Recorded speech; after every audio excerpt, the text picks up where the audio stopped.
and said yes, thank you. That would be very nice. Maples forced a smile on his face and greeted Lady Frances as Cardiff showed her to a chair and then left, quietly closing the door behind him. A pleasure as always, Lady Frances. My pleasure too, Superintendent. You have been so helpful in the past. I knew I had to see you again.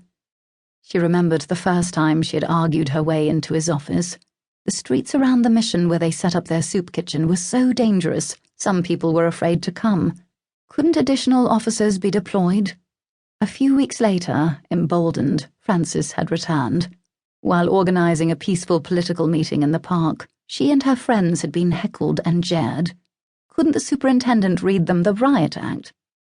The third time she came, it was to complain that his officers were harassing beggars who drifted too close to well-heeled areas looking for richer handouts. I'm not a lawyer, Superintendent, but I do not think it is actually a crime to be poor. And now she was back again, regarding a crime, it seemed. I understand you are here about a crime.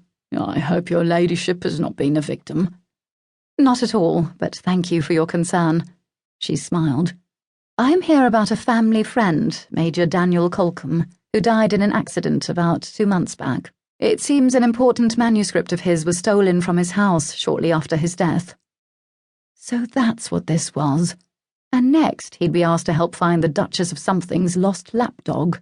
He vaguely recalled the Colcombe case, not something he was directly involved with, but a minor scandal nonetheless. Colcombe was a war hero, a member of society, but it was just some clumsiness with firearms. It's probably just missing, he said. After his family gets around to fully cleaning out his rooms, I'm sure it will turn up. And that is exactly what I thought, said Lady Frances brightly. She knew this was going to be an uphill battle, and on the way over she'd rehearsed in her mind exactly what to say to the superintendent, who could be, she had found, a little resistant to change. She quickly launched into a description of the search they had conducted, the security situation at the house, the unlikelihood the manuscript had casually disappeared, and her theory that the thief had been someone who'd shown up at the funeral. She produced a list. She was brief and to the point. We put marks next to names of people we didn't know very well. I wrote out 2 copies, one for me to hold and one for you. Maples looked at the list and frowned. This was not what he expected from a civilian. Lady Frances's account was organised and coherent, and her procedure for looking for the manuscript and conclusions made a lot of sense. He reviewed the names. So you see, Superintendent, I believe that the manuscript was stolen and wish to pursue the theft with the correct authorities. There, she had made a clear, concise case, and she flattered herself that Maples had been impressed. Have you thought about why someone would steal such a manuscript? Perhaps he discussed things that other people did not want made public, but without seeing the manuscript, it's just a guess. This was a more complicated problem than it had initially appeared. Lady Frances, he had to admit, had made a very good start. Fortunately, although it was a difficult problem to solve, it was also easy to get rid of. He could simply send her to the officer who was handling that case. Would you like to speak with the inspector who investigated the accident? He'd be the best person. Yes, that would be very helpful, thank you.